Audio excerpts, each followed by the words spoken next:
Mari kita berdoa. Bapa Sorgawi, di dalam nama Tuhan Yesus, terima kasih ya Tuhan Yesus akan hari ini. Kalau sekarang ini kami ada sebagaimana kami adanya, kami percaya ini semua adalah kasih dan anugerah-Mu belaka untuk kami ya Tuhan Yesus. Pagi hari ini kami berkumpul bersama, kami beribadah kepada Engkau, kami memuji dan memuliakan Engkau, kami menyembah kepada Engkau ya Tuhan Yesus. Kami minta ya Engkau Allah Roh Kudus, urapi kami semua anak-anak-Mu pagi hari ini yang berkumpul bersama. Penuhi roh jiwa dan tubuh anak-anak-Mu yang hadir di gereja Nias ya Tuhan Yesus. Penuhi roh jiwa dan tubuh anak-anak-Mu yang ibadah lewat live streaming dengan Roh Kudus-Mu. Kami minta ya Engkau Allah Roh Kudus, Engkau yang lebih dahulu bekerja dalam pemberitaan firman ini, Engkau lebih dahulu berbicara dalam pemberitaan firman ini untuk menguatkan iman kami, untuk membangun iman kami, bahkan menyembuhkan kami. Terima kasih Bapa, terima kasih Yesus, terima kasih Roh Kudus. Dalam nama Tuhan Yesus kami mulai pemberitaan firman ini. Haleluya. Amin, amin, amin. Shalom saudara sekalian, Tuhan Yesus memberkati. Saya percaya kita pagi hari ini berada dalam lindungan Tuhan Yesus Kristus. Amin saudara sekalian. Kita masih dalam suasana kebangkitan Tuhan Yesus ya saudara sekalian, sampai 40 hari. Judul firman Tuhan pagi hari ini adalah Tuhan Yesus bangkit dan menampakkan diri. Tuhan Yesus bangkit dan menampakkan diri. Saya bacakan di Kisah Para Rasul 1 ayat 3. Kepada mereka ia Yesus menunjukkan dirinya setelah penderitaannya selesai, dan dengan banyak tanda ia membuktikan bahwa ia hidup. Selama 40 hari ia berulang-ulang menampakkan diri dan berbicara kepada mereka tentang kerajaan Allah. Kemudian di 1 Korintus 15 ayat 17 dikatakan, dan jika Kristus tidak dibangkitkan, maka sia-sialah kepercayaan kamu dan kamu masih hidup dalam dosamu. Nah saudara, Yesus masih tetap tinggal di dunia selama 40 hari setelah kebangkitannya adalah untuk membuktikan bahwa Yesus benar-benar hidup. Ia benar-benar telah bangkit dari kematian. Yesus telah menang atas kuasa maut, saudara. Bukti besar dari kebangkitan Yesus adalah Yesus menunjukkan dirinya hidup dan Yesus menampakkan diri kepada murid-muridnya. Yesus berjalan dan berbicara dengan mereka. Yesus makan dan minum bersama dengan mereka. Ia pun menunjukkan kepada murid-murid tanda luka di tangan, di kaki dan di lambungnya. Seandainya Yesus hanya mati saja dan tidak bangkit dari antara orang mati, maka tidak akan ada dampaknya pada manusia.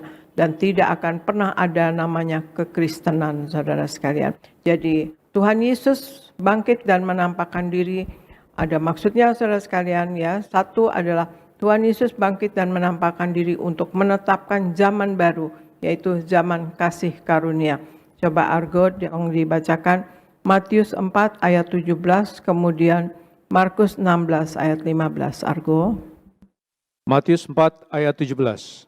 Sejak waktu itulah Yesus memberitakan, bertobatlah, sebab kerajaan sorga sudah dekat. Markus 16 ayat 15.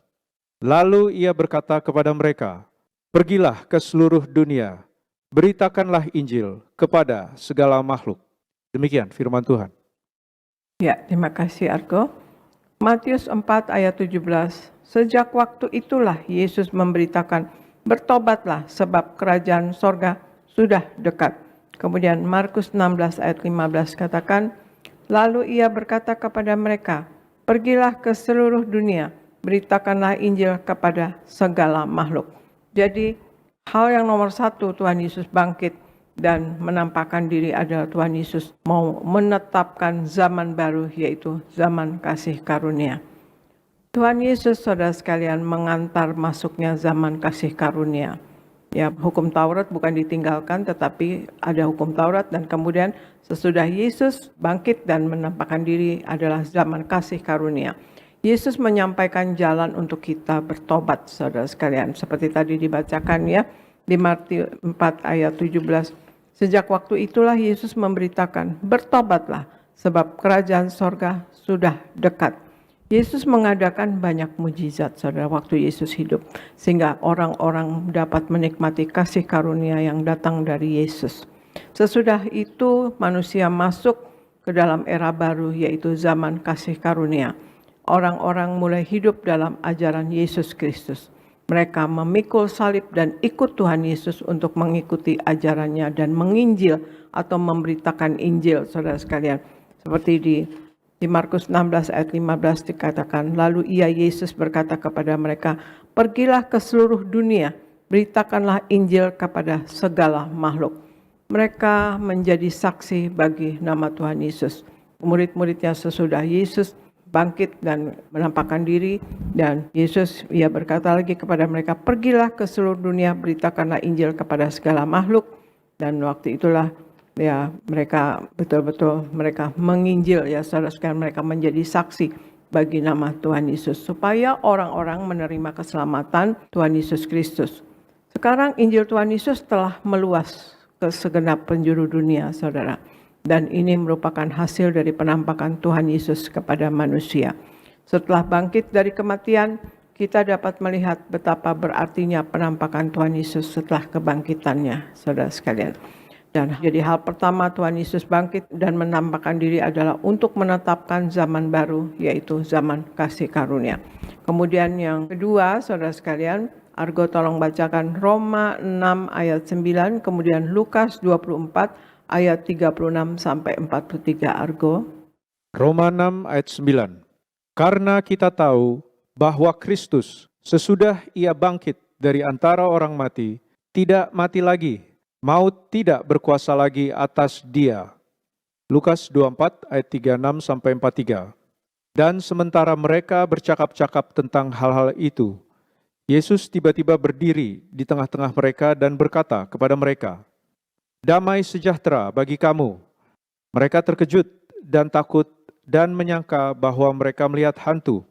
Akan tetapi ia berkata kepada mereka, mengapa kamu terkejut? Dan apa sebabnya timbul keraguan-raguan di dalam hati kamu? Lihatlah tanganku dan kakiku. Aku sendirilah ini. Rabalah aku dan lihatlah, karena hantu tidak ada daging dan tulangnya, seperti yang kamu lihat ada padaku. Sambil berkata demikian, ia memperlihatkan tangan dan kakinya kepada mereka. Dan ketika mereka belum percaya karena girangnya dan masih heran, berkatalah ia kepada mereka, adakah padamu makanan di sini? Lalu mereka memberikan kepadanya sepotong ikan goreng. Ia mengambilnya dan memakannya di depan mata mereka. Demikian firman Tuhan. Ya, terima kasih Argo. Roma 6 ayat 9 katakan, karena kita tahu bahwa Kristus sesudah ia bangkit dari antara orang mati, tidak mati lagi, maut tidak berkuasa lagi atas dia. Lukas 24 ayat 36 sampai 43. Dan sementara mereka bercakap-cakap tentang hal itu, Yesus tiba-tiba berdiri di tengah-tengah mereka dan berkata kepada mereka, damai sejahtera bagi kamu. Mereka terkejut dan takut dan menyangka bahwa mereka melihat hantu. Akan tetapi ia berkata kepada mereka, mengapa kamu terkejut dan apa sebabnya timbul keraguan-raguan di dalam hati kamu? Lihatlah tanganku dan kakiku. Aku sendirilah ini, rabalah aku dan lihatlah. Karena hantu tidak ada daging dan tulangnya, seperti yang kamu lihat ada padaku. Sambil berkata demikian, ia memperlihatkan tangan dan kakinya kepada mereka. Dan ketika mereka belum percaya karena girangnya dan masih heran, berkatalah ia kepada mereka, adakah padamu makanan di sini? Lalu mereka memberikan kepadanya sepotong ikan goreng. Ia mengambilnya dan memakannya di depan mata mereka. Ya saudara sekalian, jadi hal yang kedua, Tuhan Yesus bangkit dan menampakkan diri adalah Tuhan Yesus bangkit dan menampakkan diri untuk tegaskan bahwa Yesus adalah Allah itu sendiri. Ya saudara sekalian, selama Yesus hidup di bumi, sebagian besar pengikutnya tidak bisa sepenuhnya memastikan identitas Yesus. Ya masih raba-raba ya, siapa ya orang ini? Ya guru, ya pembuat mukjizat, ya penuh kuasa, tapi tidak bisa sepenuhnya memastikan identitas Yesus. Dan hal-hal yang Yesus katakan, ya saudara, biarpun Yesus katakan dia anak Allah, dia anak manusia yang diutus Bapa dan sebagainya, tapi mereka masih meragukannya. Artinya belum betul-betul sepenuhnya bisa memastikan siapa Yesus. Ketika penyaliban semakin dekat dan Yesus dimasukkan ke dalam kubur, sikap orang-orang terhadap Yesus adalah juga kekecewaan ya. Mereka kecewa, ya kok malah dikubur, malah mati ya saudara, malah mau disalib ya. Selama waktu-waktu itu hati orang-orang meragukan akan apa yang Yesus sudah katakan selama Yesus hidup. Tetapi waktu Yesus berjalan keluar dari kubur dan menampakkan diri kepada orang-orang satu persatu, kebanyakan dari mereka yang melihatnya dengan mata kepala mereka sendiri secara bertahap mengubah sikapnya dari yang menyangkal menjadi percaya bahwa Yesus adalah Tuhan. Terlebih sewaktu Tuhan Yesus membiarkan Thomas meletakkan tangannya di lambungnya Yesus, dan juga setelah Yesus memecah-mecahkan roti dan memakannya di depan banyak orang setelah kebangkitannya, dan juga setelah Yesus makan ikan panggang atau ikan goreng di hadapan mereka, baru pada saat itu mereka benar-benar menerima kenyataan bahwa Yesus adalah Allah atau Kristus itu sendiri. Penampakan diri Yesus membuat mereka benar-benar melihat kerendahan hatinya Allah, saudara sekalian. Merasakan kedekatan dan kasih sayangnya Yesus kepada umat manusia. Dan merasakan betapa dalam Yesus memikirkan tentang umat manusia. Jadi hal kedua Tuhan Yesus bangkit dan menampakkan diri, yaitu untuk tegaskan bahwa Yesus itu adalah Allah itu sendiri, saudara sekalian. Kemudian hal nomor 3 ya saudara. Ya, Argo tolong bacakan 2 Timotius 1 ayat 12b, kemudian Amsal 23 ayat 18 Argo. 2 Timotius 1 ayat 12b. Aku yakin bahwa Dia berkuasa memeliharakan apa yang telah dipercayakannya kepadaku hingga pada hari Tuhan. Amsal 23 ayat 18. Karena masa depan sungguh ada dan harapanmu tidak akan hilang. Demikian firman Tuhan. Terima kasih Argo. 2 Timotius 1 ayat 12b. Aku yakin bahwa Dia berkuasa memeliharakan apa yang telah dipercayakannya kepadaku hingga pada hari Tuhan. Dan kemudian Amsal 23 ayat 18. Karena masa depan sungguh ada dan harapanmu tidak akan hilang. Jadi Tuhan Yesus bangkit dan menampakkan diri menghasilkan terobosan untuk hadapi masa depan. Yang ketiga, Tuhan Yesus bangkit dan menampakkan diri menghasilkan terobosan untuk hadapi masa depan, saudara. Para murid Yesus yang karena kurang mengenal Yesus dengan tepat dan benar, maka ketika Yesus mati, mereka benar-benar seperti mati juga jadinya ya. Mati harapan, mati iman, mereka juga merasa tidak ada kepastian untuk masa depan. Semua tampak suram. Karena sudah berpikir Yesus sudah mati, berarti tamatlah segalanya. Jadi mereka murid-murid memilih jalannya sendiri-sendiri, saudara sekalian. Seperti di Yohanes 21 ayat 2-3 dikatakan, di pantai itu berkumpul Simon Petrus, Thomas yang disebut Didimus, Nathanael dari Kana yang di Galilea, anak-anak Zebedius, dan 2 orang murid-muridnya yang lain. Jadi para murid-murid jadi mengambil jalan sendiri-sendiri, mereka berkumpul, ya Tuhan Yesus sudah enggak ada, Tuhan Yesus mati, ya udah kita kembali lagi. Ya, seperti Petrus menjadi penjala ikan lagi katanya gitu ya. Seperti itu. Kata Simon Petrus kepada mereka, aku pergi menangkap ikan. Kata mereka kepadamu, kami juga pergi dengan engkau, katanya. Mereka berangkat lalu naik ke perahu, tetapi malam itu mereka tidak menangkap apa-apa, saudara sekalian. Mereka berangkat naik ke perahu, tapi malam itu mereka tidak menangkap apa-apa.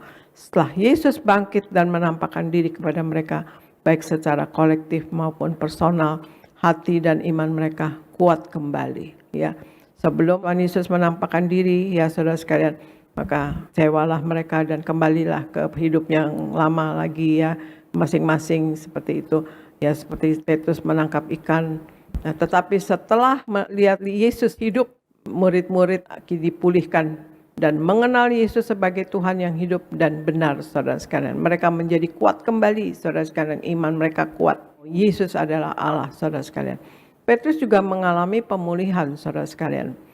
Ia dipenuhi Roh Kudus menjadi hamba dan alat Tuhan. Sekali Petrus berkhotbah, 3.000 orang bertobat, saudara sekalian. Sesudah melihat Yesus menampakkan diri, Yesus bangkit dan menampakkan diri. Kemudian Rasul Paulus juga akhirnya memiliki pengenalan yang akurat tentang Kristus ya, yang dia katakan di Filipi 3 ayat 7 sampai 8. Tetapi apa yang dahulu merupakan keuntungan bagiku, sekarang kuanggap rugi karena Kristus. Malahan segala sesuatu kuanggap rugi karena pengenalan akan Kristus Yesus Tuhanku lebih mulia daripada semuanya. Oleh karena dialah aku telah melepaskan semuanya itu dan menganggapnya sampah supaya aku memperoleh Kristus. Kita pun juga demikian, saudara.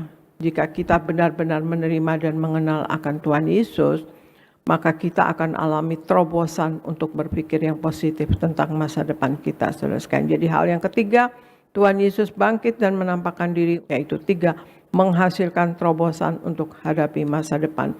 Jadi Tuhan Yesus bangkit dan menampakkan diri, saudara sekalian, ya. Apa yang terjadi, saudara, ya, artinya untuk apa, ya, artinya menghasilkan apa dan kemudian jadi apa, saudara sekalian, untuk menetapkan zaman baru, yaitu zaman kasih karunia. Kebangkitan dan penampakan Yesus memberikan jalan keselamatan untuk kita bertobat, sehingga kita dapat menikmati kasih karunia yang datang dari Yesus, saudara. Juga untuk tegaskan bahwa Yesus adalah jalan Allah itu sendiri. Jalan kebenaran dan hidup, ya, Allah itu Yesus itu. Untuk tegaskan bahwa Yesus adalah Allah itu sendiri. Yesus bangkit dan menampakkan diri karena Yesus itu adalah Allah itu sendiri yang menciptakan bumi dan semua isinya. Dengan kebangkitan dan penampakan diri Yesus menegaskan jati diri Yesus yang sebenarnya. Sehingga kita dapat melihat dan mengenal Allah di dalam diri Yesus Kristus, saudara. Dan yang ketiga, Tuhan Yesus bangkit dan menampakkan diri menghasilkan terobosan untuk hadapi masa depan. Di dalam kebangkitan dan penampakan diri Yesus menyatakan bahwa di dalam Yesus harapan kita juga dibangkitkan, saudara, agar kita mengalami terobosan untuk masa depan. Nah, itulah saudara sekalian, Tuhan Yesus bangkit dan menampakkan diri. Disitulah kekristenan terjadi, saudara sekalian. Tanpa Tuhan Yesus bangkit dan menampakkan diri, mungkin kekristenan tidak ada, saudara sekalian. Tetapi itulah kekristenan adalah kasih Allah kepada kita, saudara sekalian, ya. Kasih Allah yang begitu besar kepada kita. Tuhan Yesus tidak membuat agama, tetapi Tuhan Yesus adalah Allah yang menciptakan bumi dan isinya semua, dan menciptakan kita manusia, dan Dia menunjukkan kasih-Nya kepada manusia, untuk manusia diampuni dosanya, diselamatkan, kelak akan bersama-sama dengan Allah kembali di kerajaan sorga, saudara sekalian. Nah, itulah saudara sekalian, marilah kita hidup sepenuh-penuhnya di dalam Tuhan Yesus. Begitu besar kasih Allah, saudara sekalian. Dia sampai disalib, ya, sampai mentumpahkan darahnya untuk keselamatan kita, ya, untuk kasih-Nya kepada kita yang besar, saudara sekalian. Ya, itulah saudara, marilah kita mengerjakan keselamatan dengan takut dan gentar akan Tuhan. Jangan sia-siakan keselamatan ini, saudara sekalian. Ya, jangan kita jadi orang fasik. Orang fasik adalah orang yang menyalahgunakan kasih karunia Allah, saudara sekalian. Jangan sama sekali kita menyalahgunakan kasih karunia. Karena begitu besar kasih Allah bagi kita, saudara sekalian. Marilah kita hidup sepenuhnya di dalam Tuhan Yesus.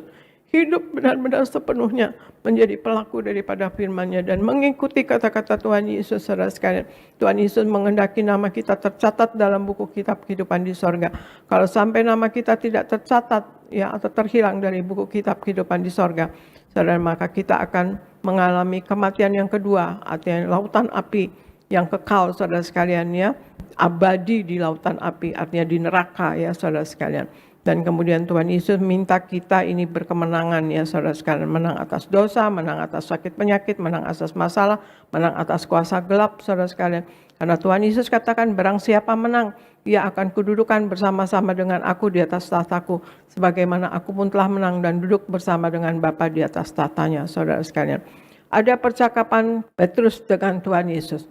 Petrus pernah menanyakan kepada Tuhan Yesus, Yesus, kami sudah mengikut Engkau, apa yang akan kami peroleh?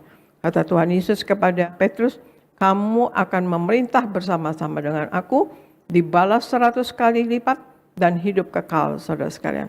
Kita kelak kalau kita hidup di dalam Yesus dan sepenuh-penuhnya menjadi pelaku firman, kelak kita akan hidup kekal, yaitu hidup di sorga bersama dengan Tuhan Yesus. Bahkan Tuhan Yesus tadi katakan, barang siapa menang, ia akan kududukan bersama-sama dengan aku di atas tahtaku. Bayangkan, seperti aku pun telah menang dan duduk bersama dengan Bapa di atas tahtanya.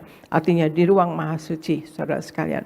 Nah itulah saudara sekalian, marilah kita hidup sepenuh-penuhnya untuk melakukan firman Tuhan, saudara sekalian, bertobat, berjaga-jaga dan waspada untuk tidak jatuh dalam dosa dan kesalahan, untuk kita kelak dapat berdiri di tata Allah, di hadapan Allah, saudara sekalian.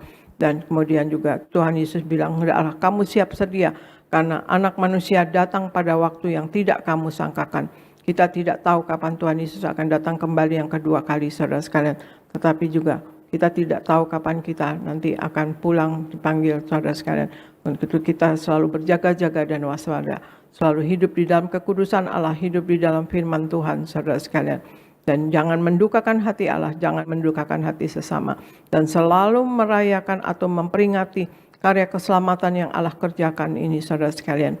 Ya, ini Allah itu sendiri loh, saudara sekalian. Kita selalu harus rayakan atau peringati karya keselamatan dengan menyatu dengan tubuh darahnya, ya saudara sekalian. Janji Tuhan Yesus, kalau kita menyatu dengan tubuh darahnya, Tuhan Yesus ada di dalam kita dan kita pun di dalam Tuhan Yesus. Nah, kalau ada Tuhan Yesus di dalam kita, hal-hal yang besar, hal yang spiritual, hal spektakuler, hal-hal luar biasa, mujizat besar bisa terjadi dalam kehidupan kita. Amin, saudara sekalian. Dan itu sudah terbukti, pasti terbukti, saudara sekalian. Hiduplah dalam kekudusan Allah, hiduplah di dalam Yesus Kristus sepenuh-penuhnya, saudara sekalian.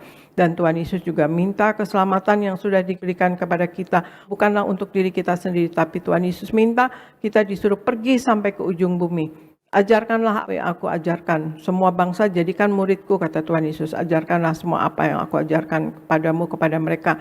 Dan baptislah mereka dalam nama Bapa, Putra, dan Roh Kudus. Dan aku menyertai kamu sampai akhir zaman, kata Tuhan Yesus.